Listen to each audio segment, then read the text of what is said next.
Friends, நம்ம வீடியோவில் என்ன பார்க்க போகிறோம்னா தக்காளி சட்னி செய்ய போகிறோம். பிளெயின் தக்காளி சட்னி. அது எப்படி செய்யலாம்னு பார்க்கலாம்.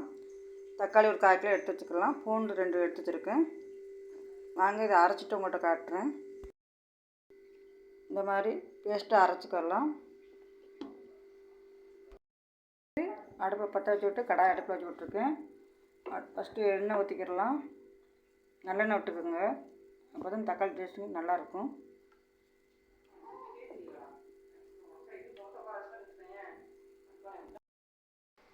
எண்ணெய் காயும் கடுகு போட்டுக்கலாம்.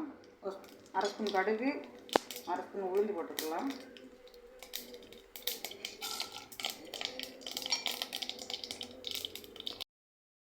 சோம்பு கொஞ்சம் போட்டுக்கலாம்.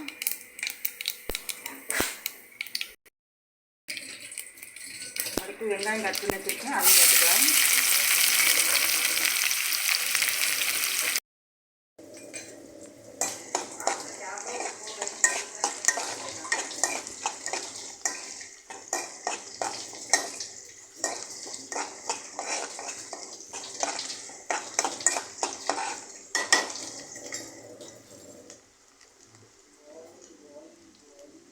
அடுத்து கருவேப்பிலை ஆட் பண்ணிக்கலாம்.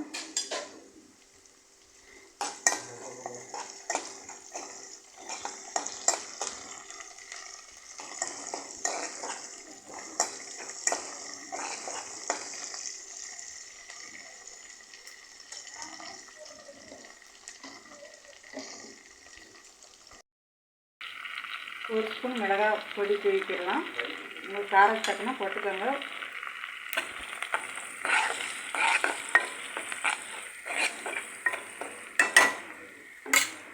மிளகாய் பொடி கருவு விடக்கூடாது. அப்படியே ரேசம் வதக்கணுன்னு அரைச்சி வச்சு விழுது சேர்த்துக்கிடலாம்.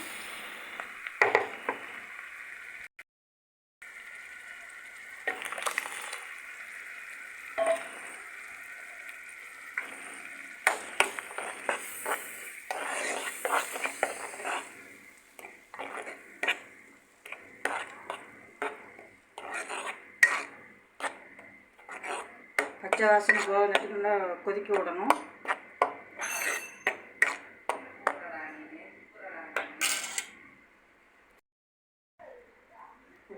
உப்புக்கள் துவிக்கிடலாம்.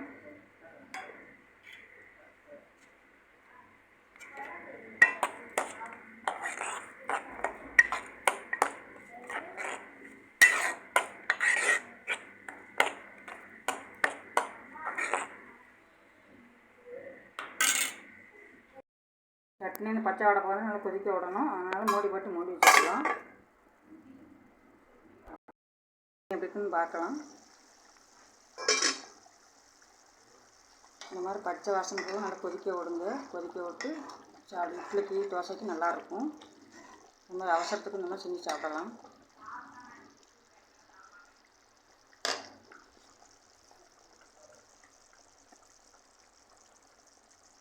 சட்னி செய்கிறது பிடிச்சிருந்தால் கமெண்ட் பண்ணுங்கள், லைக் பண்ணுங்கள், ஷேர் பண்ணுங்கள்.